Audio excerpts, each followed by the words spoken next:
Triller.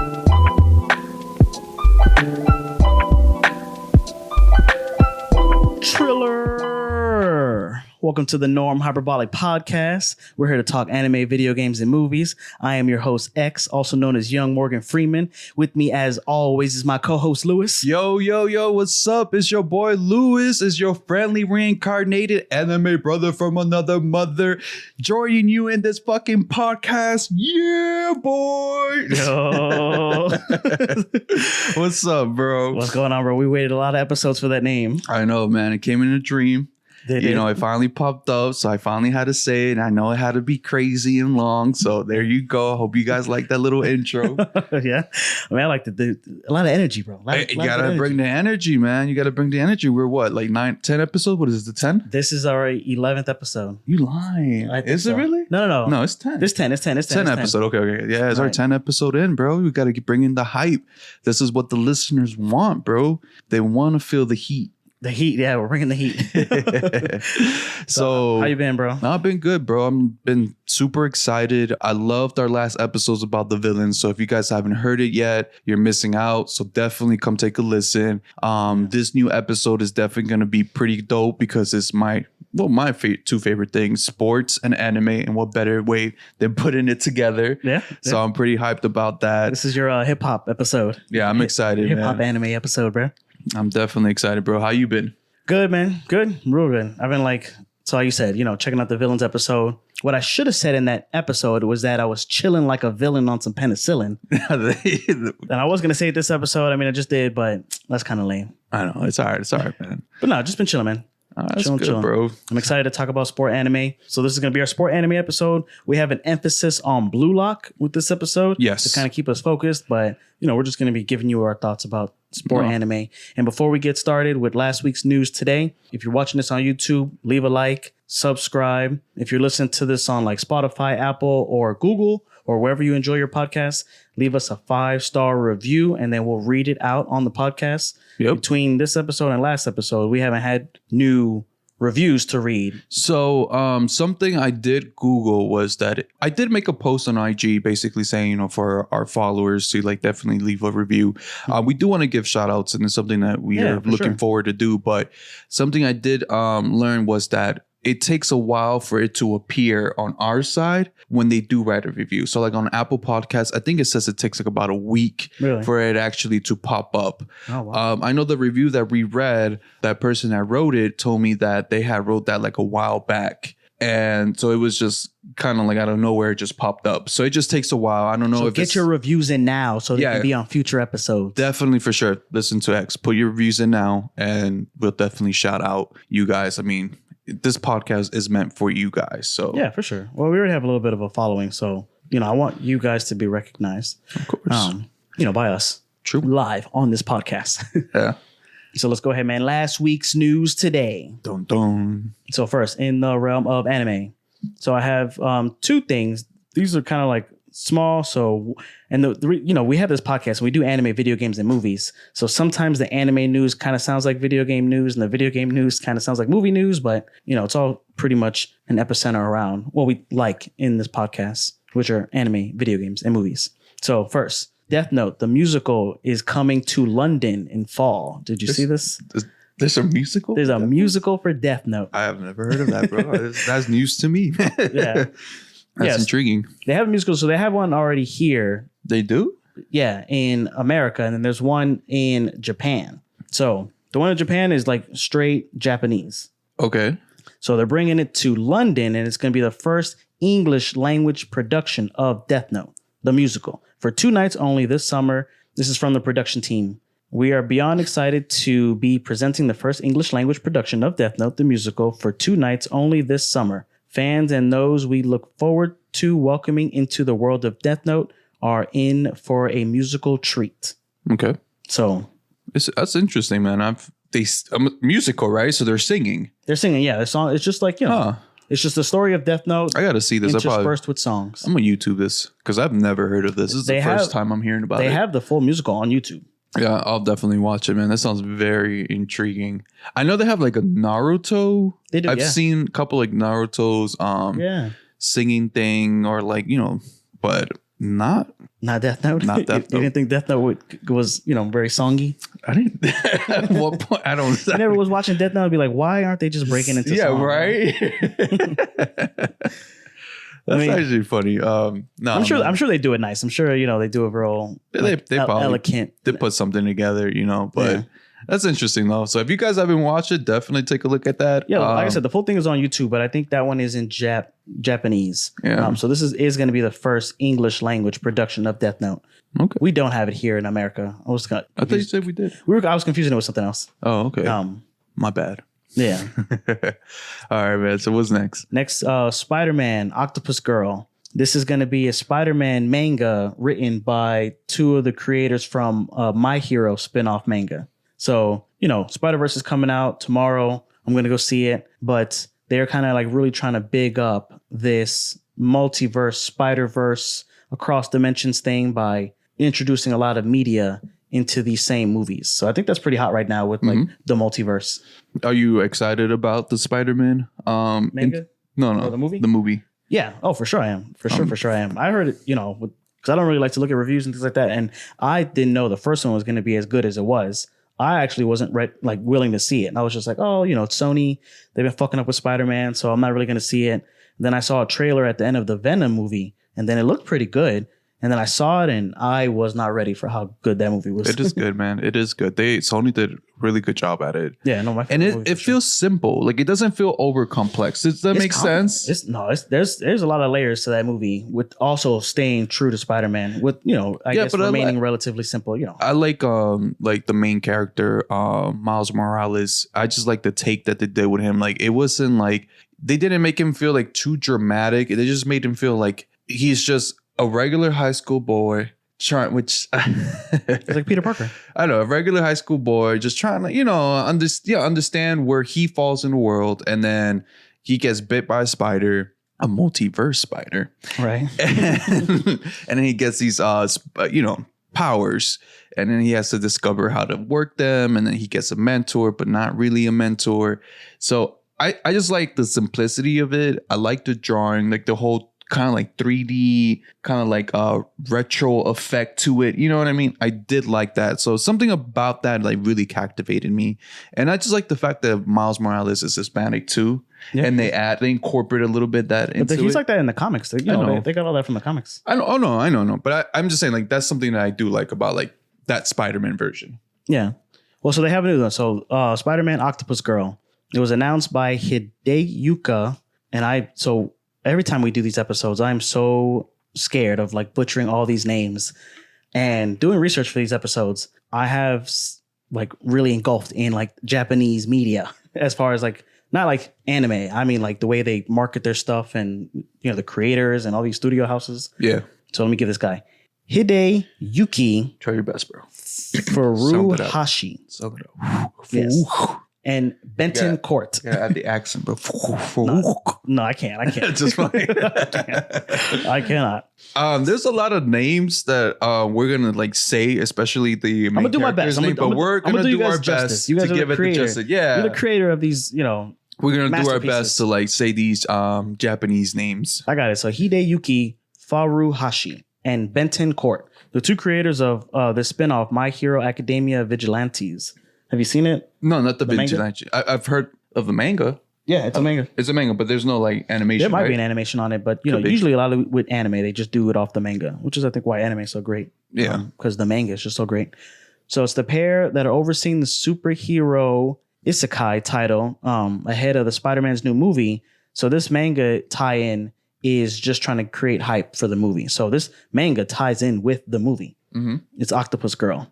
According to reports, Spider-Man Octopus Girl is slated to drop on June 20th, and the manga will follow Dr. Octopus as he finds himself thrown into an isekai trope, which is, I guess, a type of anime or type of manga. It's just like really girly. Like if I show you what it is, it's just like, it's like we were talking about that Naruto spinoff. Yeah.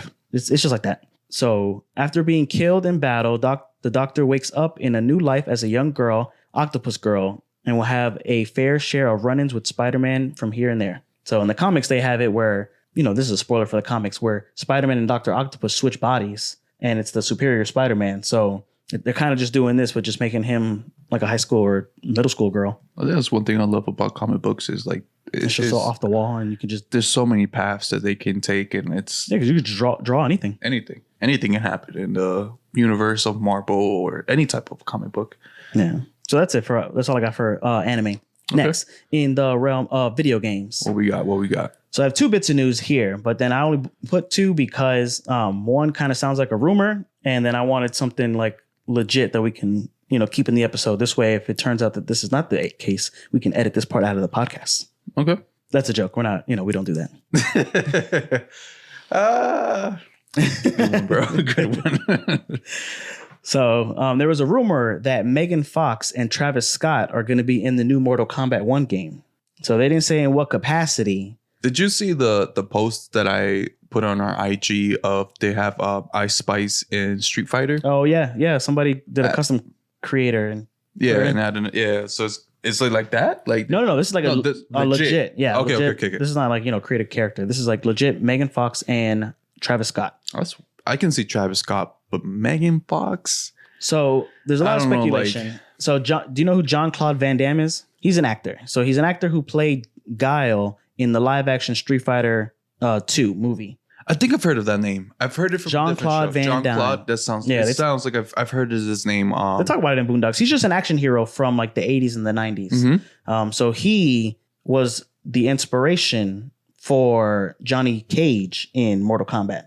Okay. So when they did, because that's kind of how he plays. He's like this white guy, but he does kung fu, and he's like one of the first, to do that kind of thing in like Western media or movies. Okay. So he is going to be in the video game for sure. He's going to be a costume or like a skin or whatever for Johnny Cage. Okay. So, the Mortal Kombat is always like putting movie people in their video games. Like they have Arnold Schwarzenegger for Terminator. They have, Kratos is a video game, but like, what is this guy? Didn't they also do it with like horror films? Didn't it have right. Freddy, right? Jason, Freddy Cougar. Sorry, I said that. Freddy, Jason, and Leatherface, I think. I think Leatherface too, maybe. But yeah, so they're always putting people in their games. So for Jean-Claude Van Damme, kind of makes sense.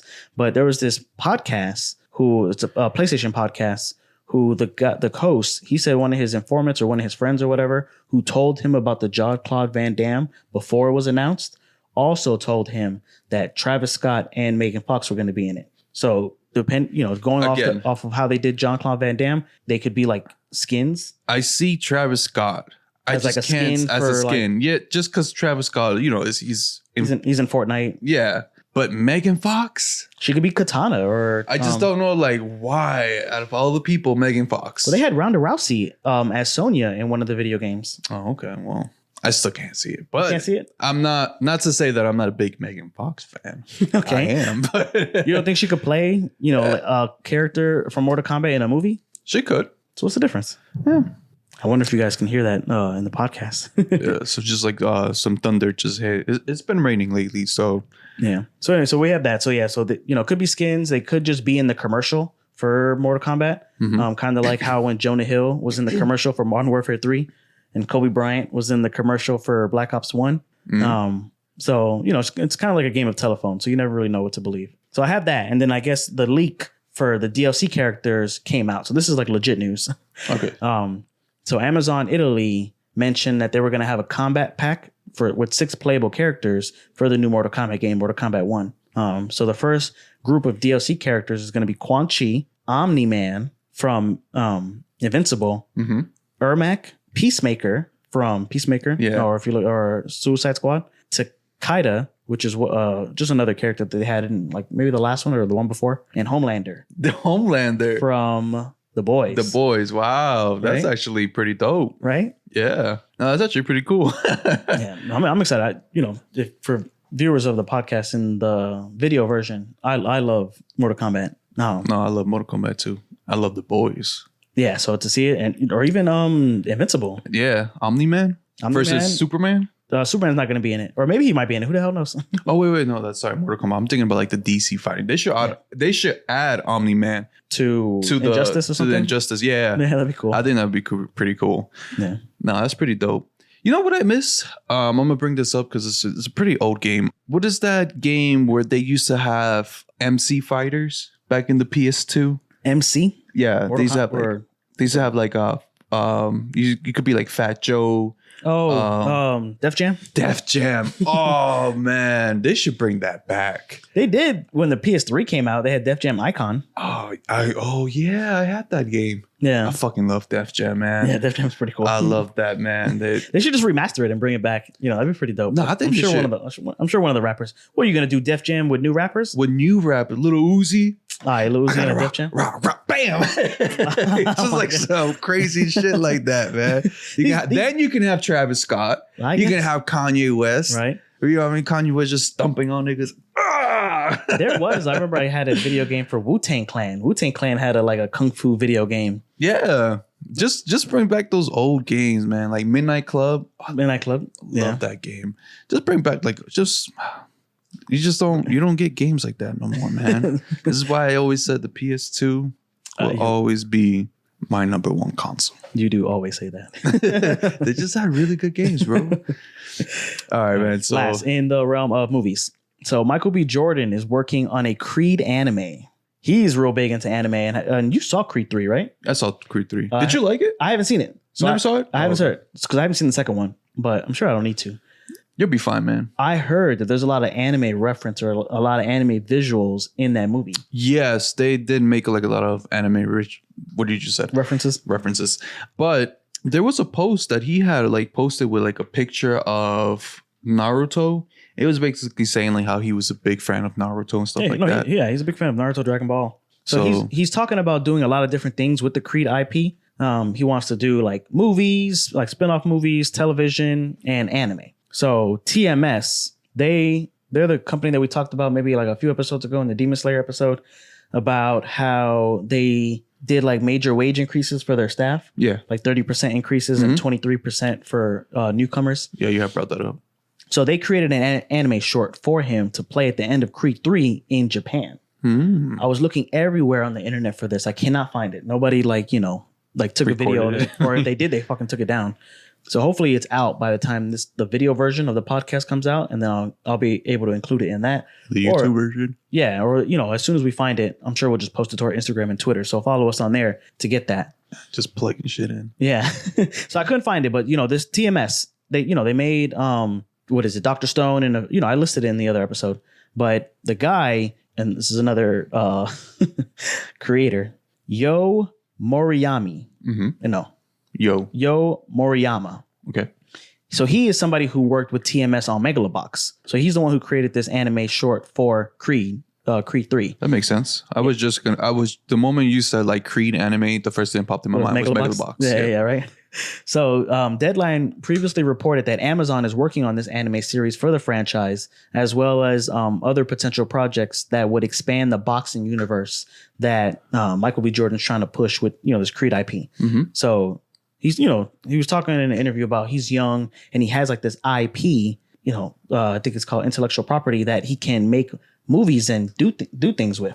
So Creed, is in the realm of Rocky, but he has like some sort of ownership because he directed the last movie. So he's really trying to do big things with this. And I'm just, he's such a big anime fan that I'm glad to see him do an anime out of his movie and then maybe direct other anime movies. No, that'd be pretty dope. Yeah. So he also met with the One Punch Man artist, Yusuke Murata, and posted it on his Instagram. So in the video version, I'll post it here, but good things coming for Michael B. Jordan and by default or by extension, all anime fans. Oh, for sure. Something to look forward to. Yeah. So that's all I got for last week's news today. Ready for the meat and potatoes? Yeah. I'm ready, bro. I'm ready to dive in. Do we have like a structure for this one? I do. So what is it? So sport anime. So you wouldn't really think that people who watch and like anime would be the same people that like and watch sports. So, but you would be surprised. Like, even Lewis said that he is big on sport and anime. The thing that I attribute to that is that there is just an anime for everything. So there's, There is. I'm not going to lie. I really believe there is an anime for everything. Yeah. Everything and anything. Anything you could think of. Sometimes it's a good thing. Sometimes it's a bad thing. Sometimes it means that there's like weird stuff out there. But, if you like magicians or you like action or you like cooking or you like anything. I mean, anything you can think of. Really. There's a little bit of everything for anything. So that's what I'm saying. Like when people that say like, oh, I don't like anime, I'm like, because maybe you just haven't watched your anime. Yeah, your anime, the right one. Are you into cooking? Are you into sports? Are you into skateboarding? Are you into magic? Are you into Harry Potter? Yeah. Are you into like a mixture of Harry Potter and like Saitama? Like I doubt it. There's an anime for that right now. Like there's a little bit of everything. I'm telling you, there's. Yeah. So without getting too into these other animes, but you do have like your typical genres like action, horror, and comedy. But anime is the king of subgenre. Yeah. So you have psychological crime thrillers like Death Note. You have sci-fi westerns, in a la The Mandalorian, but you have that in Cowboy Bebop. Fights between giant boxing robots. You got your Gundams, Evangelion. Yeah. Cooking battles between up-and-coming chefs in a culinary school. You get that from Food Wars. So if you like, Iron Chef or not Food Wars, like Cooking Bake Off. There's so many in Netflix, I don't even know. But if you like any of that with stuff, Gordon Ramsay in it, anything like that, there's an anime for that. Yep. So anime is usually off the wall, but it's also dedicated subgenres stay true to the world and the established rules in that world. So in the cooking anime, like Food Wars, all the cooking techniques are real. Yes. And all the recipes are real. How they display it is intense. Like, with the chopping and the fire and the cooking and adding the spice and stirring pots and, it takes all their strength and the aroma. Like they make it into kind of like a visual of like what the aroma would smell like and stuff like that. Yeah. All that stuff is exaggerated, but the actual story is true. Whenever they do have a dedicated subgenre. Yeah. So like we were talking about like with the Cells at Work, like they try to stay accurate medically, but then just still give you this off the wall anime story. So there's sports anime and then there is their sports subgenres. So we have basketball, we have volleyball, we have tennis, boxing, skateboarding, baseball, bicycling, swimming, badminton. And then how do you feel about Beyblade? I was looking. Is that a sport? I was looking at sport anime and they're like Beyblade. I was like, Beyblade. How do you feel about Beyblade is a sport like racing? Yu-Gi-Oh is a sport. Racing? Oh, like car NASCAR? racing. Do they have? I'm sure they do. But Initial D. Have you heard of Initial D? Initial D. Tell me. It's No. a drifting anime. Okay. Where they drift cars. But you consider that a sport? Yeah. Yeah, right? It's Yeah. a competition. Sport cars. Yeah. Okay, so they have that. Yeah. So before we get into Blue Lock, do you have anything about? So any I want to recommendations? leave Blue Lock for last. Okay. I do have a couple of worthy sport animes that I want to include. So I'm just gonna break it down. I don't know if you have your own recommendations. No, I focused on Blue Lock and You focus on Blue Lock. All right, perfect. and how perfect. that relates to other sport animes because All right, I will pepper in So I'm going to begin with Initial D. Okay. So like I told you, Initial D is a drifting anime. Very popular. This is a 1998 anime. It was released in April of 1998 and basically revolves around a high school student. I want to key point this word, high school student. They're always high school students. Because I've noticed that almost all the good animes revolves about a high school student. So that's who's watching anime, high school students. It revolves around a high school student named Takumi Fujiwara. He delivers. Why are you so good at naming these names? Why are you so better than me, bro? I don't know, man. I feel like I'm butchering the name, being honest. So basically, he starts off as delivering tofu to a hotel on a mountain called Akina. Mm-hmm. And he does this every morning. He does this for his dad. So he puts these crates of tofu and it's very watery. So he has to be very careful the way he drives or he can spill it over. Right. And if he spills it over, basically the tofu is messed up and he can't deliver it. Money lost to his dad. You know how it is. Japanese boys disappointing their fathers is a very negative thing. But since he has to go up the mountain, there's a bunch of curvy roads. So, but he has a timeline when he has to reach, this hotel to deliver the tofu. 30 minutes or less. Kind of like that in a sense, right?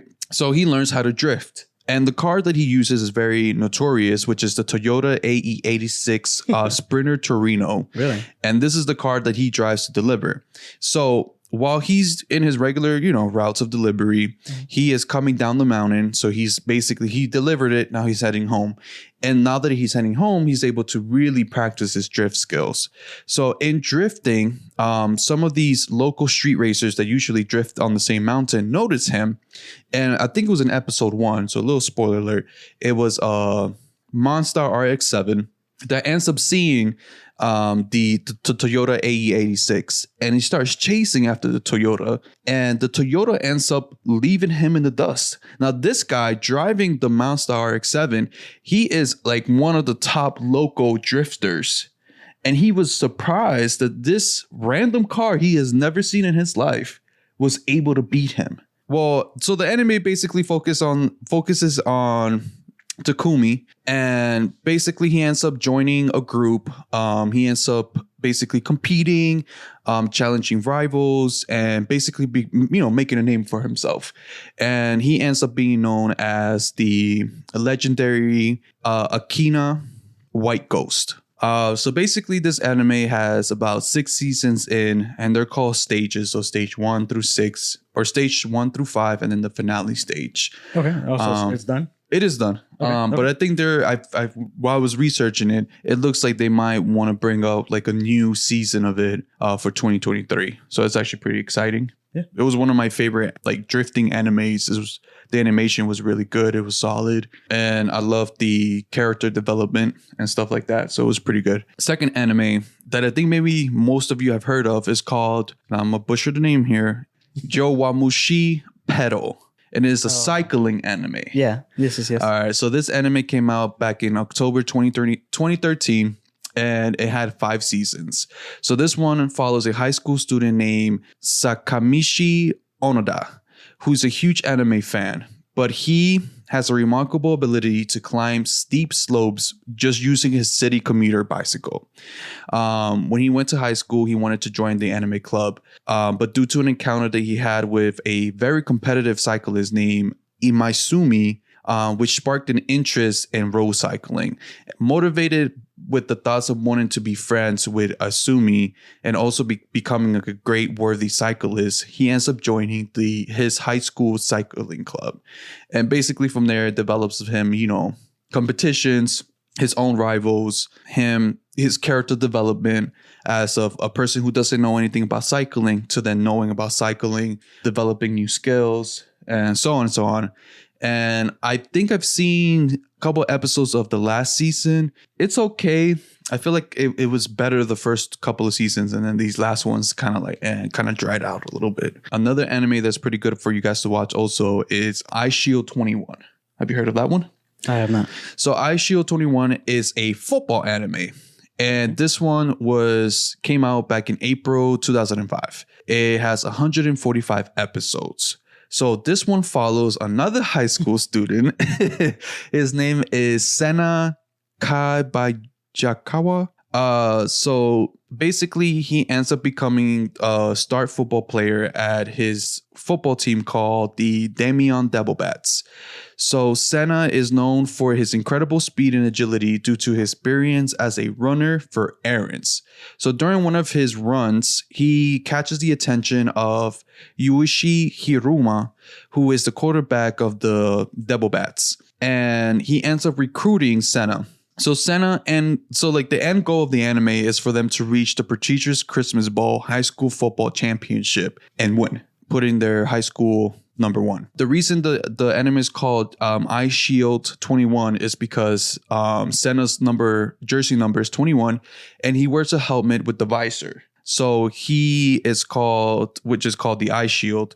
And he kind of concealed his face. So in the beginning of the anime, people were like, who is this 21? Because like he's not known. He's never played football in his life. He's just really good at running and he is very agile. And with the visor on, nobody was able to see his face. So it was like a portion in the beginning anime, like, who is this 21? Who is this mysterious runner back? Right. So that's how it kind of starts out. I did watch this, I don't know how far I got into it. I don't think I've ever finished it, but it's actually a pretty good football anime. It's good as far as like football? Yeah. And it follows like the, statistics of football, the plays, the rules.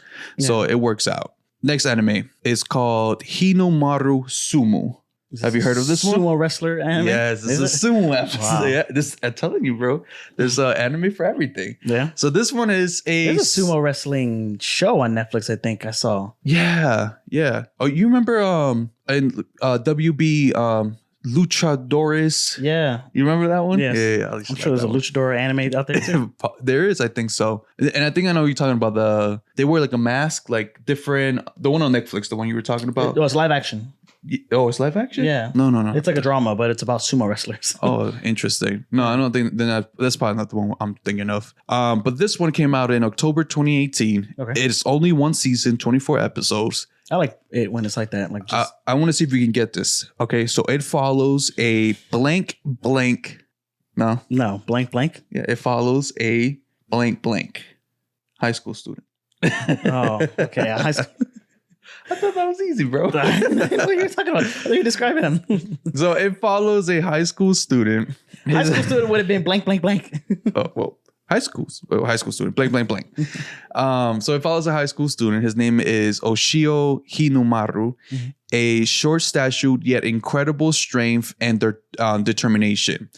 His dream is to become a Yokozuna, which is the highest ranked sumo. Okay. He joins his high school called Odashi. And he basically the sumo club at his high school is none too assistant. He is the only member. So this anime basically revolves him training himself and acquiring members into the club. So he like acquires basketball members. He acquires karate or, fighting members. So he's like scouting people, people that can fit the criteria of being a sumo wrestler. So he gets like a bunch of individuals with like different techniques, different abilities into his group.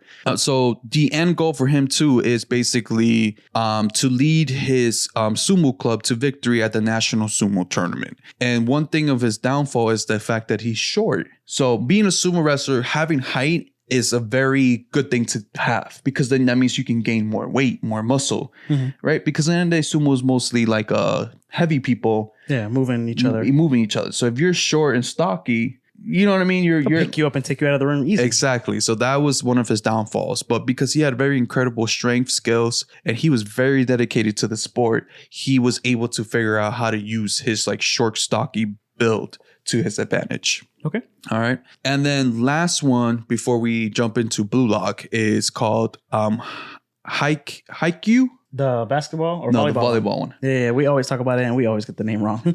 Haikyuu. No, we got it wrong until just now. I hope that's how you say it. So this was a volleyball anime too.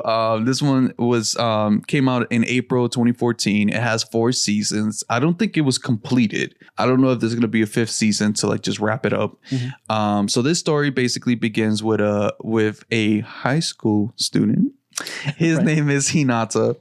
He's also a short-statured but possesses exceptional jumping skills or jumping ability. Right. And he's inspired by this legendary player in the anime community or on his anime world called Little Giant, which is basically another very popular volleyball player that was almost about his height stature, but he was really good at what he did. Okay. So he ends up going to a high school called Kurosuma High School, where he ends up finding that his rival, Tobio Kaijiyama, is also attending the same high school. So they ended up joining the same volleyball team and they ended up teaming up. And with his rival's ability to be able to surf the ball, pinpoint location in the air, and then of course Hinata's ability to jump. And it was very unexpected because, people see his height and they don't think he's capable of jumping the height that he does. Yeah, or the distance. The distance that he does. So it's like, he throws people off because of that.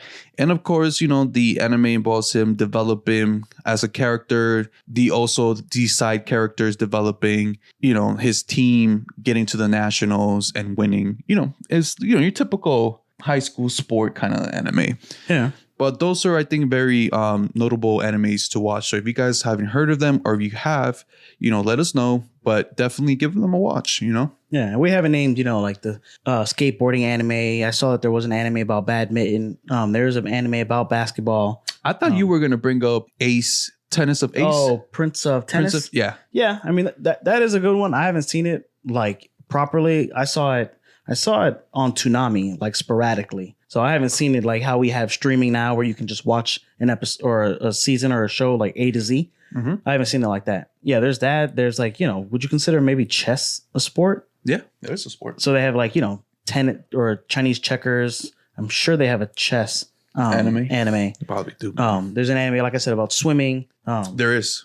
So I saw a couple of episodes of it. I can't remember the name of it. It made me feel kind of weird. Okay. Because like it was like a girl. I don't know how to explain it. Like it's not like, I'm not saying swimming is not a man's sport. Okay, yeah. If that's not what I'm trying to interpret here. You won't say that to Michael Phelps, bro? No, it's a man's sport. I enjoy swimming. I think it's a very cool sport. But the way they animate it is that they make the guys look too glistening and smooth like a dolphin. Yes, and like too like like if this anime was kind of meant more for girls in a way. Does that make sense? There's that complaint with like wrestling. Like wrestling is just, in spandex leotard and, depending on the way they draw guys. it, like if they just draw like, like very competitive, but if they draw it a certain way where like the sweat is, glistering from their skin. Yeah. And that's how that anime, I can't remember the name of it, but I think you guys might know what I'm talking about. It's like when they get off the water, they got the 6-pack and then the water's like drizzling and then they flip the hair. Is it more about that than I think it's actually about the swimming, okay, but that part is incorporated into it. But even in like Blue Lock, there's like, the character who's always naked or the guy who's always talking about being glamorous. Yeah, I know. But like, I want to get into Blue Lock because I have. Okay. All right. So we'll get into Blue Lock. So go ahead, man. Let's start it off. Blue Lock was written by, there's a lot of names coming out in this episode. Minuyuki Kaneshiro. And illustrated by Yasuki Nomura. In Weekly Shonen starting in August of 2018 with 24 chapters now as of like the end of May. So it's still coming out. Season 2 has been announced. The anime season 1 went from October 2002 to March 2023. Mm-hmm. And with season 2 announced as well as a movie. So it's produced by 8-Bit, which made, they made a lot, not no names, but like there's this one anime, I think it's called Shonen Maid. There's another one. It's got like those weird names, like, if my favorite artist made it to fame, I would die. Or that time I got reincarnated as a slime, which is actually really, really good. That anime is really good. Those anime names, man, it's just like my intro name. It's just very out there. I know. It's just straightforward. Not straightforward. It is kind of straightforward into like what the anime is going to be about. Right, you know what I mean? Right. Yeah. It's supposed to grab you. Like if you're seeing this manga on the shelf, you don't have to say, okay, Blue Lock. What does that mean? Is it about, a lock that's blue? Is somebody locked away? Is somebody dressed as a blue? It's about a locksmith company. It's a bunch of Smurfs. Yeah. It's just like a straight kind of like description, but in the title. Yeah. Kind of thing. Yeah. Yeah. So, my girlfriend is a nine-tailed fox. My sensei is the dragon or whatever. Yeah. We're like, I don't know, like two weebs sitting down in this world and watching and talking anime all the time. Podcast. That was going to be the name of our podcast before we landed on Hyperbolic Podcast. Yeah. It was like just two weebs sitting down in front of a table, recording, speaking on a mic. Podcast. The podcast. Yeah. Podcast. The podcast. The podcast. Yeah. So right. I wanted to ask you before we get into it, because I remember in a previous episode, you were talking about how it gave you goosebumps, bro. So yes. Describe the goosebumps. So have you ever watched or like, okay, so you remember being young and watching Naruto, right? I'm still young, bro. Well, younger than you are now. And when Naruto first came out, and I'm talking Naruto, not Naruto Shippuden, but let's just be Naruto. You saw that first official crazy fight between Naruto and Sasuke at the river where they have like they have not Orochimaru, they have the first Hokage and Madara, the statues, right? And then they had the ultimate fight there. Yeah, they always fight there. And this is like the fight where the first time you actually see like Naruto really use the Rasengan without the Rasengan, but no, actually also use the nine-tail chakra. Right. And when you're watching this fight and you're just like in a maze, like how crazy the animation is, the fight, the music that they play in the background to build up the intensity, and you just start getting goosebumps. Do you remember that? I do. Yeah, I do remember. That's how this anime makes me feel. Epic fights. You see your two characters develop right before your eyes. Your two characters that you like. Oh, you're either like a huge Sasuke fan, or you're a huge Naruto fan, right. or you're a huge Hinata fan, or you're a huge Sakura fan, or Kakashi fan. But like, it's just to watch like that ultimate fight. No one like is a huge Sakura fan, bro. For our true Sakura fans, I'm just saying. But like, you know, when you think about like, oh, how epic would it be if like Naruto and Sasuke finally went at it, like full power, right? You know what I mean? And Sasuke uses his Chidori, his Chidori, and his like secret mark, the curse mark power. Yeah, you know, and then Naruto uses his nine-tailed chakra power. You know what I mean? Like, how would that end up? And they actually finally do it. So then you get the goosebumps, like you get to actually see the actual fight. So it's kind of like dope. Or like, you know, get to see like Kakashi versus Obito. Oh, that was a good fight. Or Kakashi versus Sasuke's brother. Damn, all these names. Itachi. Yeah. Or like more Mike guy.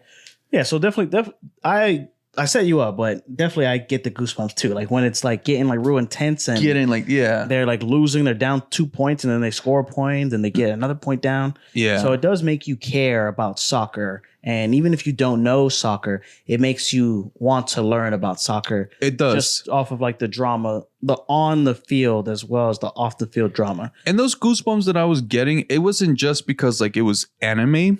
Like it's also like when you watch your favorite team. Yeah. And they're down by 10 points or they're down by, you know, whatever sport you're watching them in. And, you know, you feel it. You're empowered by it. You're like, you know, you get emotional when you see your favorite team. Either they're losing, they're winning, they're down by a couple of points. And you're like, you got this. And they get that extra point and they're finally tied. And then it's the last quarter or the last segment or whatever, you know, got 5-10 minutes left.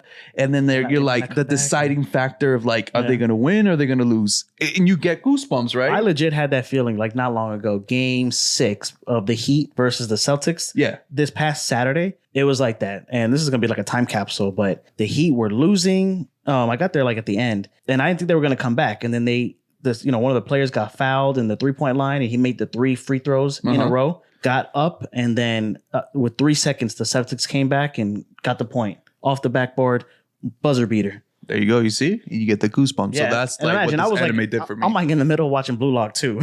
So I'm like, wow, it gets you hyped. Yeah. It got me back into basketball again.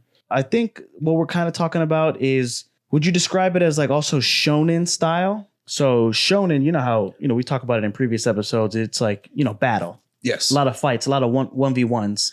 So here in Blue Lock, the thing about the soccer anime, because they do break up into like 3-man groups, 2-man groups. So this is what I love about Blue Lock. And I think this is what differentiates Blue Locks from any other sport anime.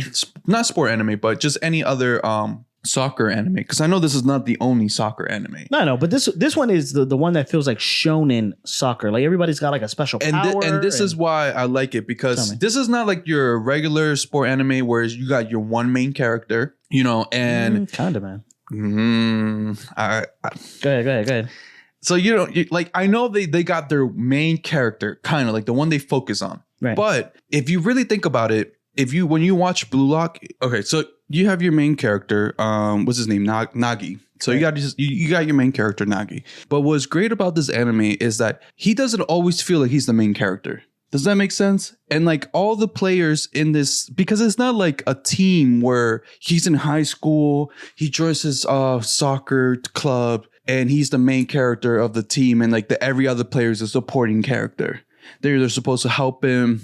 It's cutthroat, bro. That's the thing. What reason. It is cutthroat, because every character is either better than him, equal than him, but none of them are like, oh, we're supporting characters for him. That's not how it feels like. And there was even like a part in this anime or this part of like the anime in an episode where he tries to make somebody a side character, and you can see how pissed he was that you made him a side character. He was like, that's never happening again. Yeah. I don't know if you got to that episode yet. It was the one with King. I think I did, because I just love this anime, bro. And I get like this with all the shit that I watch. I don't want it to end. I don't want to burn through it. Like I would just feel so. I know it's only 24 episodes. It's only one season, but there's definitely going to be a second season. And the anime. I was even watching the additional time at the end So you get to the end, like you see the credits or whatever, and then they have like these little skits at the end. Yeah. That kind of reminded me of like I don't know if you've seen Arrested Development, but at the end of each episode, they were like, on the next episode, and they'll tee up something that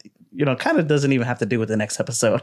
But they do that in Blue Lock, where at the end they just have like this like fun moment or whatever. And I was just watching all of that just because I don't know, I don't want it to end. So I think I'm at episode 18 out of 22. I think there's 24. 24. Yeah. So I've seen enough to talk about it.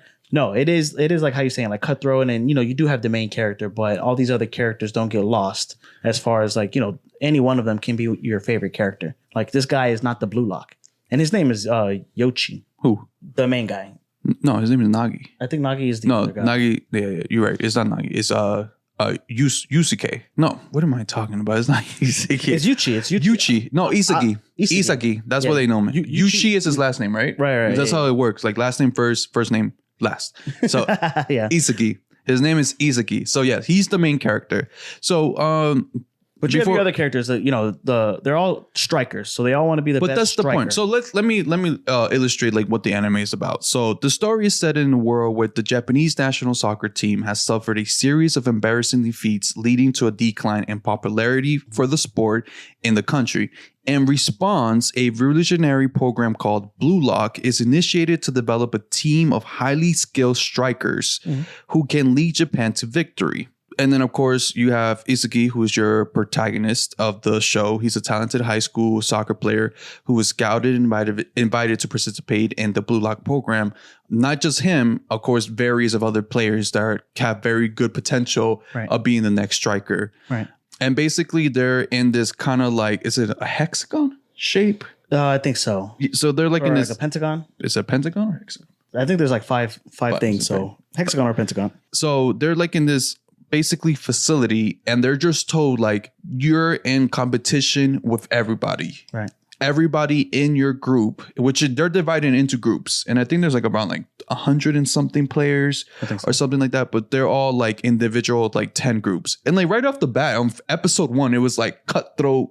Yeah. You get in or you get out. And the guy said it like, oh, if you lose here, you will never have a chance to ever play like national. Yeah, no, the first episode is a good representation of what it is. So this is like a cutthroat. Like this is a grind. It's not a spoiler, but in episode 1, they cut somebody from the Blue Lock, just one person in front of everybody. And the guy's like, what the fuck?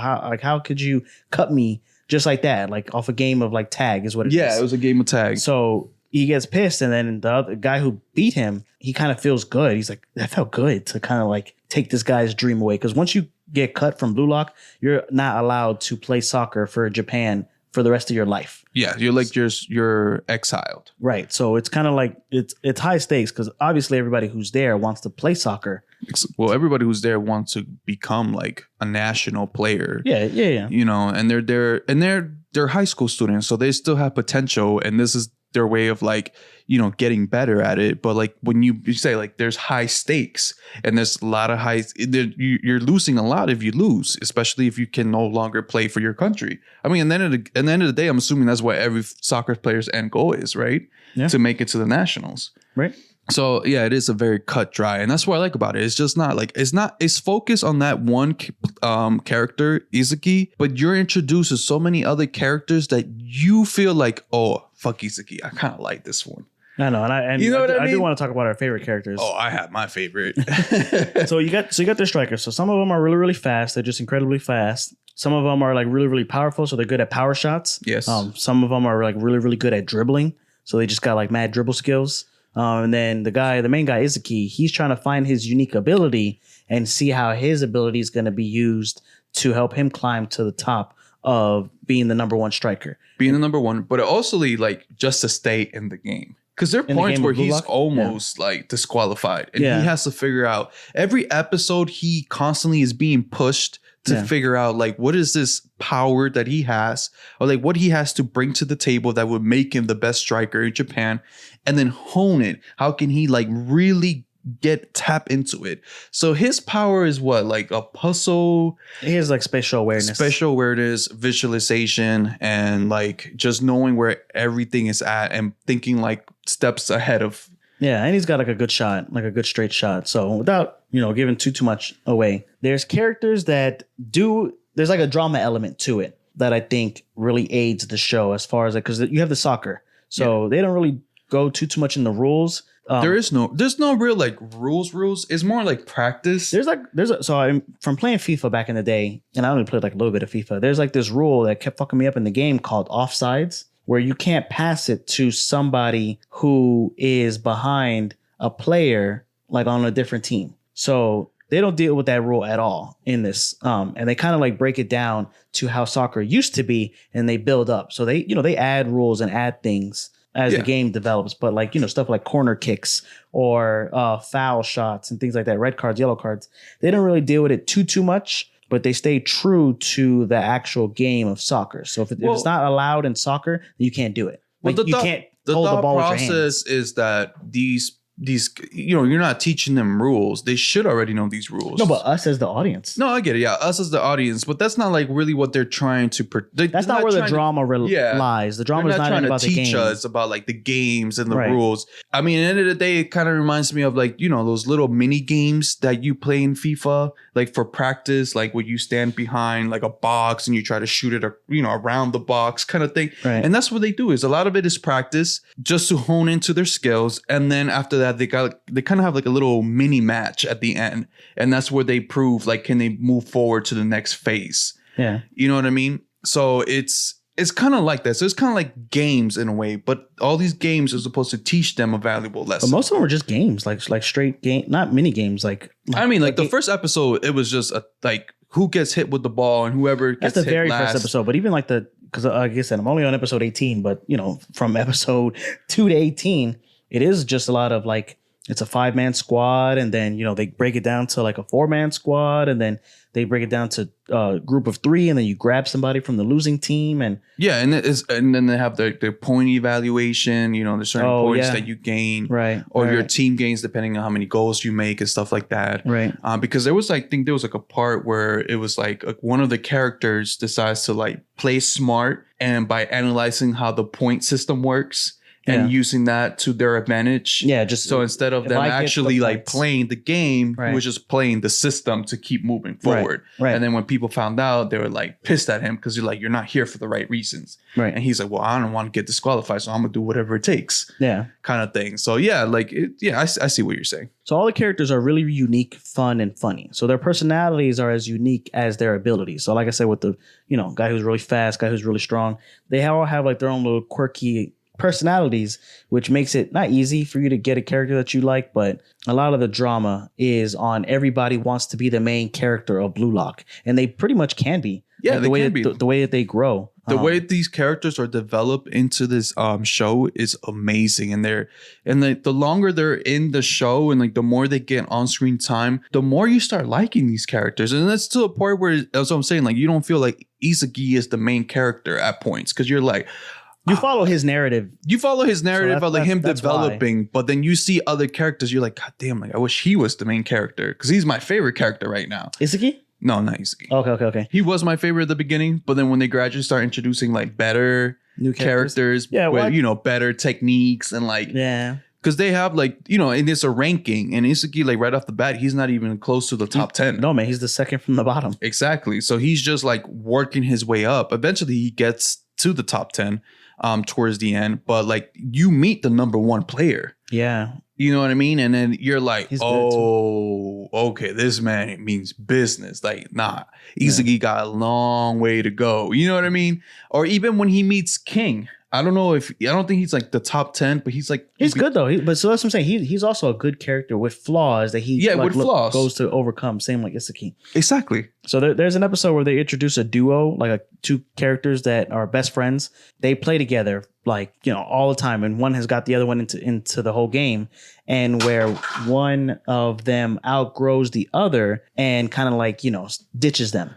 So I thought that was like when I saw it was cold, but he said it, and that's my favorite character. I'm gonna say his name, Nagi, the one with the white hair. That's your favorite character? That's my favorite character. Really? And the reason why he's my favorite character is because backstory, they show a backstory for him. He's like he's very like He's naturally gifted. He is naturally gifted when it comes to the soccer. So his skills are just natural. This is just him in his natural state. But soccer was never in his radar. He was just more of a laid back dude that really didn't care. He just wanted to, be he kind of looked like he wanted to just be a background character. Does that make sense? Because all he did was play video games. Yeah. And it wasn't until his friend introduced him and said hey, why don't you play soccer with me? And then that's when he figured out he had a really natural act for soccer. Right.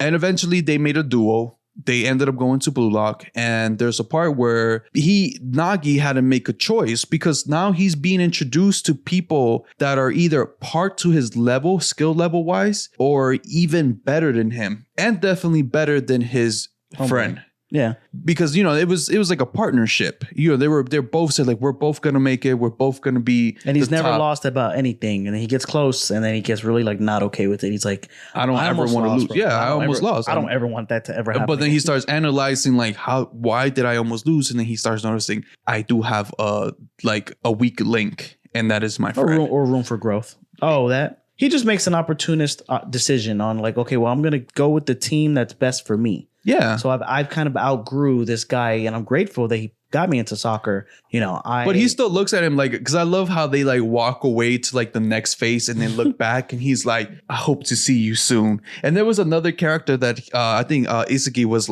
you're the hero to the story. Maybe. You know what I mean? But you might be talking about my favorite character. So my favorite character is Bakura. Does he remind you of Bakugo from My Hero Academia? No. Is he the one you're talking about? He's the one with the yellow hair. Yeah, and he's very fiery, he's always screaming at them don't do that, or why you guys keep putting me on the defensive.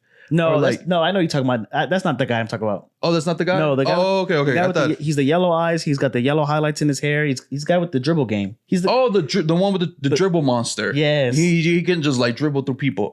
That's who you're talking about. No. That's my favorite character. There's a character there that reminds me of Bakugo because he's always screaming. He's always he's just a hothead. Yeah, he's a hothead all the time. Yeah. And he hates when they put him on defensive, but he's good at what he does. Yeah, he's good at pinning somebody down. And the end of the game is we're not here for your defensiveness. We're here because you need to be a striker. Right. And he knows that. But then again, soccer, everybody has a role and they have to play that role. No, but so the way they make it seem, and they throw a lot of shade to soccer players in the beginning, saying oh, this is what Messi said. He said, fuck his teammates. It's all about me. This is what Pele said. Pele said, I'm a good soccer player, but the game revolves around me. Yeah. And I don't know, I played soccer, but not on a team like that. So I don't know if it's like that. No, it is like that. Where you have, because how you said on, for football or basketball, you have the quarterback or the shooting guard. I don't know. Is there this center around one person and then you have your supportive role, or is it a team thing? Yeah, no. I think with soccer, it really depends. But this show they're trying to find a striker. So they want your ego to be boosted. They want you to feel like you're the main world and everybody else is surrounding you. Everybody else is a supporting character to your world. Yeah. To your gameplay. You know what I mean? And that's it. But eventually everybody has to play a role because that's how just soccer is. Not everybody can be a striker. That's why there's different positions and different, different plays that people have to acquire to in order for them to succeed. Because if everybody just wants to grab the ball and try to make a goal, that's why you need the people who are defensive. You need the people who are on the left field, on the right field. Yeah, you need to pass it or whatever. You know what I mean? So you need people in the center. You need your goalie. You imagine the goalie being man, fuck this shit. I'm going to try to make a goal. You know what I mean? He's not playing his role. Right. All right. Which then can literally fuck up the people's, the team's game. So this guy that I like, he's the first one to befriend the main guy. He's super weird and eccentric. He's a great rival also / supporter. So he's a supporter for sure. As soon as they get into where they're breaking into 3-man groups, he automatically assumes that he's going to be on his team. So he's the first one to actually talk about the monster that is inside all these characters. So every character has a monster. In the sense of the monster is their ego, right? Their desire to be the best and make that goal and be the very top. Desire of taking over. I am the best. This is what I do, kind of thing. So he does kind of show that whole monster's side effect of the players. But when you say he's a supporting character, I do feel he does play a supporting character to Isagi, because I feel like he's low key. He knows he's a good player. He knows what he does is on par to what they need. Like he knows what he's doing is really good. Like he's a good player, and I feel like he knows that Isagi can also be a good player. He's seen in his eyes that desire, that animal, that monster inside of him. And he's like, okay, I see it in you, but I want to draw it out. Because in the end of the day, it kind of like his character kind of feels like he's looking for a friend. Yeah. And it kind of shows like his friend for his monster. Yeah. And it kind of shows him like as he develops that, you know, and they show his backstory that he's always been alone, that he's always had this great desire for soccer, but he has never met somebody that has the same desire as him to be the very best, you know, to play all, because he's like constantly playing. Like there's like he wakes up and he plays. He plays all day until it's time to go to sleep. Like that soccer is what he breathes and lives and drinks and eats. Like this is what he loves. So he needs to find somebody that's on the same level. So him being Blue Lock is like it should be like heaven for him. All these players with great techniques and great abilities, and they all love the passion of soccer. I mean, that's what it's all about, bro. I like the way that they phrase it. So it's not like, you know, this guy, he's on a team and he needs to beat these other teams or whatever and find teamwork or whatever. Yeah. It is just individual, but also using other people in a team to get your team up to the top, but also remain at the center of your team. So it's like a balance. Yeah, I want to talk about like favorite moments. Go for it. So the way they come back from games, I think that's like dope. That's the poppable goosebumps that we were talking about. So there's a game where they get betrayed by one of the characters. Mm-hmm. He does what you were talking about. How he's like, okay, I'm gonna score the points, because if the team loses, then the guy who scored the most points on the team still gets to move on to Blue Lock. Yeah, while the team gets cut. That's what I'm saying. He was trying to manipulate the system instead of... He just like scores his goals and he's like, okay, now that I scored like my 2 or 3 goals, I'm just going to quit or give them the ball and then I'll still move on. Yeah. So without spoiling it, they come back from that episode, and the way that they do that is just like so dope. That's when I really sat and I was like, okay, I really like this anime. This is like really like the anime for me, and maybe a big soccer fan. So my son plays soccer, but you know, for middle school, I just think, I don't know, like if I saw this anime when I was like his age, I think I would be a big fired up to actually really put your work into soccer. Yeah. Yeah. So the guy running it, his name is Ego. He talks about he wants a striker who can turn 0 into 1. Mm-hmm. And I just love that, like that whole idea, because, you know, I'm really big into numbers and things like that. It's kind of vague and mysterious of what the hell he's talking about. But once you kind of like see what they're testing them on, you kind of understand what they're talking about. Turn 0 into 1, like create something out of nothing. Like change like your environment to fit your suiting, to fit you, to fit your center. Yeah. So I just love that. His ideology is like pretty dope. There's a one scene that I liked from Ego where he explains luck. I don't know if you got it to that episode yet. I don't think so. So probably spoilers alert to you. So there's a scene where Isagi finally goes against the number 1, and he is like trying to master and understand like how the number 1 plays and how he can incorporate the way he plays into how he plays so that he can win. You know, the puzzle pieces, finding that missing puzzle piece to help him win the game. And he figures it out, and he was about to win. And there was like this play that they did where Isagi passes it to, what was your favorite character again? Bakura. Bakura? I think so. Passes it to him. He is expecting him to pass it to number 1. But what ends up happening was that Bakuga got into like his ego, and he decided that he was gonna basically kick the ball for a goal. And when Isagi, he already knew that. So he already knew that he wasn't gonna pass it. So he kind of like already had that step ahead. So he ended up blocking the shot, and it went up to the air. But there was no way of knowing like where it was gonna land at. But for some reason, it ended up landing to the number 1, and the number 1 was able to make the goal. And Isagi could not understand like how, like this is just pure luck. And Ego explains it, saying like it is luck, but you can make your luck even better. It's a number game. You raise the chances. You can raise your chances to your favor. And the way he did it was that number 1 analyzed the situation, and he knew that if he stood where he stood at, the chances of the probability of the ball landing closer to him was like 0 to none. Versus if he would have moved more closer, his chances of the ball kind of like hitting, getting to him were higher. So he just gave himself a better probability of the ball landing closer to him, even though it's still luck, because there's no way of figuring out like where the ball was going to land. Right. But he tries to explain like it's luck, but it's a number game, if that makes sense. Yeah. And that's what they do it on the field too. Like they give you a lot of good breakdowns and diagrams and things of how the position is. So you never really lose track of where everybody is. No, either. You don't. And so it's like there's no teleporting. There is no, how did he do that? They give you good numbers. And if someone can't make that run, then they don't make it, Yeah, they don't make it. But they can't make a shot crazy from across the field. How like, it's not something that I think about ever. Like I'm like, oh, luck. Like you just think luck is like, oh, he's just lucky. But it's also like, it's a number game. It's like chance. It's a chance. If you have more it's still a number. Tickets in the hat, there's the more of a chance that they're going to pull your number. Yeah. But still, like it's just crazy how that plays into soccer too, and how they use that analogy, and then Ego breaks it down to Isagi about like how he technically lost the ball. Like if he would have positioned himself into a better place, then he probably would have ended up with the ball. But again, it's still that percentage of it actually being luck, like that it would have. Is that your favorite scene or no? My favorite scene is when Isagi finally mans the fuck up and decides to basically take over the team because he was playing with King. King was in his team, right. And King has a huge ego. He doesn't pass the ball for shit. Center. He's like, pass me the ball, I'll score. Right. Pass me the ball, I'll score. And he's good though. He's good. No, he's good. Like he's strong. He has a very powerful shot. He knows what he's doing, but because I guess that's the way, like his backstory is that he was always just seen as like, just pass it to him because he knows how to score. So then that ego kind of just formed from there. Like, just pass it to me. Pass it to me. He's that player that it's always like, Joe, just pass it to me.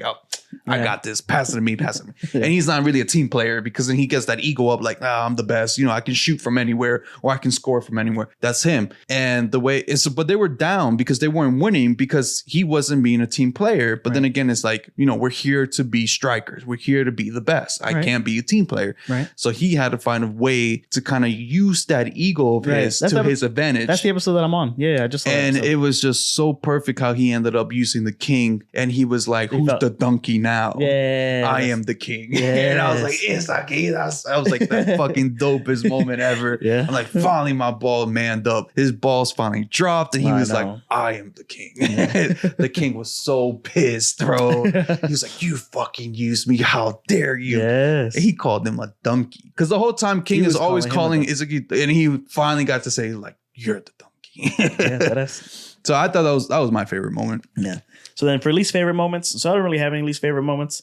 I can see where, because, part of this podcast is trying to put people onto anime. Maybe people who do or don't watch anime. Definitely with this episode, we're both, I feel like we're both saying you should watch Blue Lock. Oh, definitely. I mean, I put you on it. I told you to watch it. You did, You've been watching it. Yeah. My homeboy's been watching it. I'm trying to get, my homegirl into watching it. It's just like that. That's how it is with anime. Yeah. It's like a good food. Like a good restaurant. Yeah, you got to go. You got to go and you got to try this plate. Like it's really good. Yeah. Kind of thing. No, but this anime is really good. It's worth watching. And I think you said like at the time that this anime came out, it was during the World Cup. The World Cup. Yeah. So I think that would probably helped it like boost up a little bit more. Yeah, but even now, just with no World Cup content. But that's what I'm saying. But it got the boost. It got the little, to get out there. Yeah. But it is a good anime to begin with. Right. I don't know if it would still be like as good number wise if it didn't came out during the World Cup, if that makes sense. I'm not saying that it's a bad anime. I don't even know the numbers. I don't even have. I just know that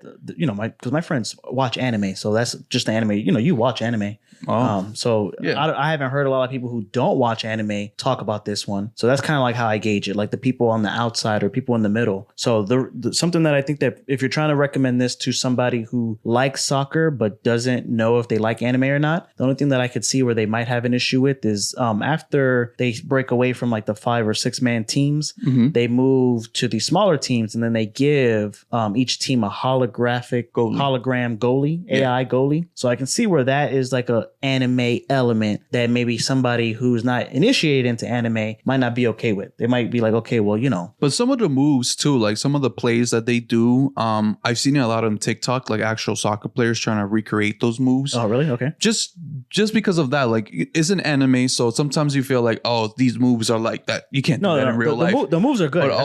But all the moves are realistic. Right, that's what I'm trying to say. Like none of these moves that they do are like, oh, that's not something that can ever be done in the real real world. But that's why, like, when I watch like TikTok or like YouTube Reels or whatever, they show like actual soccer players like trying to recreate the same shot or the same dribble or the same, you know, play, and they do it, and they're like, no, this is like, you know what I mean, like this is something that we can do in reality. It's not something they just made up, or like, oh, the guy kicked it like 200 miles per hour, kind of thing. You know what I mean? No, a lot of this is like based in reality. That's the only other worldly element that I think that maybe somebody might have an like the AI, hologram robot goalie. Because, you know, if you shoot against that, that's not another character, and none of these characters really have plot armor. Like anybody can go. Anybody, you know. So anybody, especially the one I was saying, that character that I remember when Isaki passed on to the next phase, the character fell behind, and he was like, "Oh, you're the hero to this story," or something like that. I'll see you soon. Yeah, you're the main character. You're the main character or whatever. And then when they make it all the way towards the end, spoiler alert, he doesn't make it. Oh, what the fuck? I just said it, bro. I heard you just say it. Yeah, but I don't even know his name. You probably won't know who the hero is, because I think that's the only time he actually mentions it was when they like pull away from each other, and then you'll probably know what I'm talking about. But it's that's what I'm trying to say. Like it's funny that way, and you do feel like everybody could be the main character of their own story. I mean, they are the main characters of their own story. Yeah, because they do follow them, you know, after, like, especially with the additional time at the end, which that always like threw me off with soccer. Like, how do they know when to give additional time? Like, it's not even tie. Like, if it's tied by the time the quarter ends, I understand overtime. But if it's 3-2, how do you know to give additional time? I think it's like a number thing. It's like a penalty, or like if they penalize or they take a little small break, because you know how some like you know, if a player gets hurt and he, you know how they get so exaggerated and they try to eat up time by like laying on the ground and like blah blah blah, and they kind of pause the game, but the time is still running. They keep track of that? I think they keep track of that. Okay. So then they just add it like, oh well, you wasted like I don't know, 30 seconds just you know, or a couple minutes or whatever, over dramatic. Yeah, we're just gonna add that. Yeah, kind of thing. I think that's how it works. I'm not sure. I could be wrong. I'm not like I like soccer, but he's not a referee. I don't know all the. Yeah, I'm not a referee. I don't know all the rules and like the rule book. And you don't. And what I wanted to also add, you know, it brings to that. So you don't have to be a big soccer fan to like this anime Blue Lock. You know, I wasn't the best or the greatest soccer fan. Like, I like it visually, but even when I watch it online or watch it like a game, if it's not as like close as like a basketball game to me, like the field itself, they have to clear the distance, and you know, it's one-sided. Like sometimes a game will end 0-0 or 0-1. You know, not all these games end in like high scores or number scores. Also on the other side, I think if you are a big soccer fan and you're uninitiated into anime, or you have a friend of yours that likes soccer, I think they are going to like this. Or even if someone who just is into drama, because there's a lot of drama in this anime. That's our recommendation for Blue Lock. Before we go on to the next segment, video games and movies. So right now we'll just start with movies. There is no movies for Blue Lock yet. They did announce that they are gonna do one, and it's gonna be off of your favorite character. It's called Episode Nagi. So I want to point this out. Nagi has white hair, and I think somebody had pointed out that almost every good character or overpowered character has gray hair or white hair. Kakashi. Yeah. Jiraiya. Who else? Oh, the main character, one of the characters, the overpowered character from Jujutsu Kaisen. Okay. I forgot his name. Is it the other Kakashi looking character? Yeah. Yeah. Hunter x Hunter. Killua? Yeah. White hair. So that's, I mean, you know, with anime, it's all colors. That's how you know. That's how you know it's gonna be a fucking great character. Yeah. Just they have white hair. You know he's gonna be like the coolest, dopest, overpowered character. Right. So yeah. So they're gonna give they have a manga out. It's the spin-off manga called Episode Nagi. Mm-hmm. So they're gonna do a movie off of that spin-off manga. Dope. They say they're going to give a fresh perspective on Nagi. They give you some of his backstory in the season, but this one's going to be more focused. More detailed. Yeah, about like his come up and his story with the purple haired guy. So that's the movie that they're going to do. And then as far as video games, also no video games, but you know, there's FIFA. An anime video game that you might like. So this anime, Blue Lock, it is also part of Bandai Namco Filmworks. So I don't know if you saw this when you were watching it like on Crunchyroll, but at the beginning and end of every episode, they go Bandai Namco Filmworks. Mm-hmm. So Bandai Namco is a game. It's a video game company. They made what is it, Tekken, and then Bandai. They just are in charge of all of those anime video games. Jump Force, Fighter Z, Soul Calibur, Ninja Storm, all the Ninja Storm games. So Bandai Namco bought Sunrise. So Sunrise is another film company, and they just combined it. So now it's Bandai Namco Filmworks. So we talked about God Eater. That is a Bandai Namco game that they made into a anime. Yeah. That shares an animation house with Demon Slayer. The way that this anime is, it is kind of like a video game in where it's really like, about numbers and moving players and things like that. So they have a video game. It's called Captain Tsubasa Rise of New Champions. So it's a game that they have on the PS4, the Switch, and the PC, and it's a little bit more bombastic than FIFA. So, you have like Mario Strikers or whatever, but it's more in the line of that than like with FIFA. FIFA's like Gran Turismo. This one, Captain Tsubasa, is kind of like Midnight Club or Need for Speed. I did check it out. It does look pretty cool, but Blue Lock right now doesn't have many anime video games and movies. Just manga. They are making a movie. No video games. So that we know of. No video games. Yeah, in development that we know of. Yeah, somebody might be making an independent video game right now. Yeah. All right, man. So to wrap it up, Blue Lock, the shit. Watch it. Recommended by both of us. Yeah. So anything else you want to add up before we move on to the next part? Nope, just that. Right. So the next segment of the show is what you're reading, what you're watching, what you're playing. So Lewis, what you're reading, what you're watching, what you're playing. Get into reading, man. I have not picked up any books. In many episodes, you have picked up a book. I mean, some episodes I picked up a book. Oh, you brought over Kaiju. Yeah, but I've been read that. That's just you did? There, yeah. Oh, you only brought it over today? I just brought it over today just to put in the collection. So I'm going to skip on reading. I'm reading. Playing. I'm going to keep asking you, bro. That's straight. I mean, maybe next episode I might be starting something. I don't know. Okay. Playing. I haven't been playing much games. I kind of take a look, a back seat on the games. I know I've been wanting to pick up the Star Wars game. The new one that came out. Yeah, I heard good things about it from my homeboy. I've been wanting to pick that one up, but I think I'm gonna hold off. I think one thing I want to talk about is, we have future plans when it comes to video games. And I think that's why I'm trying to hold off on just playing video games, because I'm, me and you are trying to work on getting this set up, and, it takes a little bit of time, it takes a little bit of money.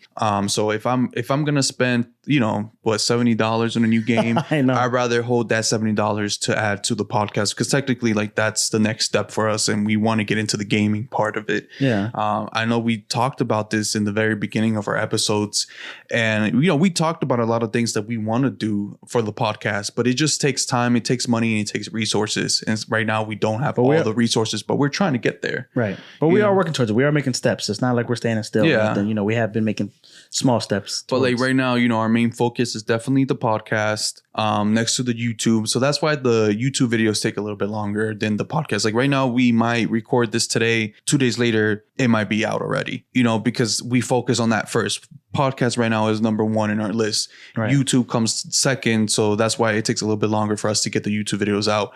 But we do have other stuff that we did promise we want to do, like the twitching, and we do have the anime clothing. I know that we are a little behind. We have ideas for more future shirts and hats and hoodies and so on and so on. But it just takes time, and we don't have that time right now. We don't have the resources to act on it, just because we're juggling so many things at the same time. But we're staying steady though. I mean, we're staying steady, so, but definitely check out our stuff, our merch. And when you guys buy something, it really helps out, it helps get this channel keep on going, and helps us fund future things and more things that we want to get done. But yeah, so with the gaming, not so much. And then watching, on my downtime, I've been keeping up with House Paradise. I had mentioned this on IG. If you guys like the episode, I know it was delayed a week because of some things that came up, so it was delayed an episode. But I'm looking forward to this next week that the new episode comes out again. Okay. So if you guys haven't watched that, it's a definitely good watch. I've been wanting to read the books, so maybe that might be something I'll pick up. But I also been wanting to read Blue Lock because I know they're ahead, and I really want to jump into that. Yeah. So between that and just keeping up with other animes too, nothing crazy. Definitely Demon Slayer. Been on that. The new season 3, it's been pretty good. Animation has been pretty good. I don't know if you guys seen the latest episode of One Piece, the battle between King versus who's the swordsman called again? Zoro. King versus Zoro. I didn't see it.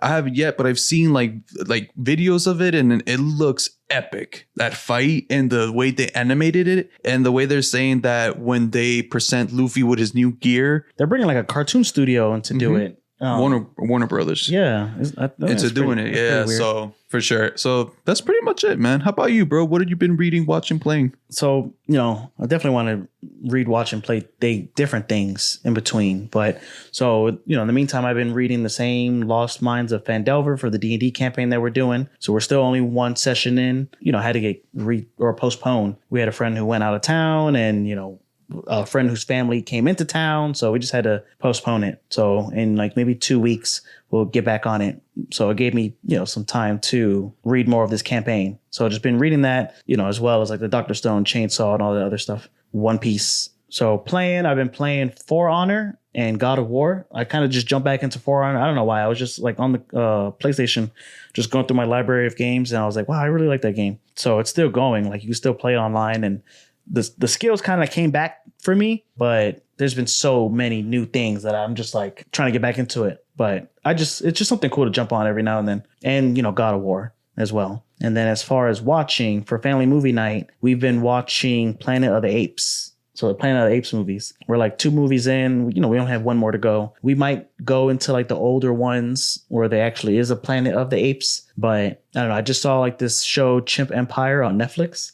It's like a documentary drama style of like these chimps in like the middle of Africa, and how they have like battles with like other chimp societies. It's just really fun. I love monkeys. So I was just like, all right, let's do Planet of the Apes, because those movies are good, man. Yeah, they are. I love it. Caesar, come on, man. Yeah. So I've just been watching that, and as well as Blue Lock for this episode. That's what's up, bro. So I'm afraid to finish Blue Lock. Don't be afraid, bro. There's another season coming. I know, but so far. So I've been watching Blue Lock and this anime called Banana Fish. So I've been watching. What watching them back and platform forth. You said it was on? I was trying to watch it the other day, but I couldn't find it. You said it was Amazon? Amazon, yeah. I couldn't find it. It's on Amazon. It's not on Crunchyroll. And I was like, why isn't it on Crunchyroll? And then once you watch like the first couple episodes, you'll know exactly why it's not on Crunchyroll. Well, I gotta watch it. Like you said, when you said it last episode, I was definitely on. I was like, let me watch it on my drive. Yeah, it's like I said, multitasker. It's like Gangsta, or I said this in the last episode. It's not Tokyo Revengers, but it's just like, like some heavy stuff, man. Yeah. Like some gang, guns, and drugs. No, for real. All right, man. Anything else? No, that's it. That's it. All right, let's wrap it up here, man. I got things to do. All right. So thank you so much for definitely coming back and listening to our podcast. Definitely rewatch and re-listen to our old ones. Every episode, it gets better and better and better. It does. We get crispier. We get more confident. We get more egoistic. This is the Blue Lock. The Blue Lock of podcast. Yes, right? So, but besides that, definitely follow us. We're on every platform. We're on Instagram. We're on Twitter. We're on TikTok. We're on Facebook. So definitely follow us there. We have our own website. It's called thenorm.com. If you guys haven't heard it yet, I'll spell it out for you. ThenorMNN.com. Yeah. Okay. One N. Yeah. Sorry. I don't know why I said 2 N's. So definitely go to our website. That's where you can find our merch. And like I said, like anything you guys buy, it's well appreciated, and it helps the podcast, if that's a way of contributing for us. Also, check out the YouTube video. We put a lot of time and effort into these videos, and we try to make it better every episode, or like every edit we do, add more things to it, make it pop, make it more like grab you guys' attention and stuff like that. Leave comments, and also, review our stuff. Like we said, we want that complimentary sandwich where it's a positive with a negative in the middle and a positive at the end. Always 5 stars, because we're trying to be the #1 anime podcast in the world. We're taking over. My egoistic is coming out again. Oh yeah.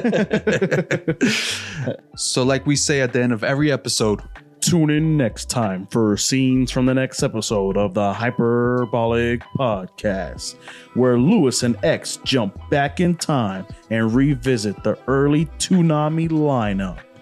That's what's up. Thank you guys. And please keep watching, keep subscribing, keep liking. You're the best. Thank you, normies. Bye.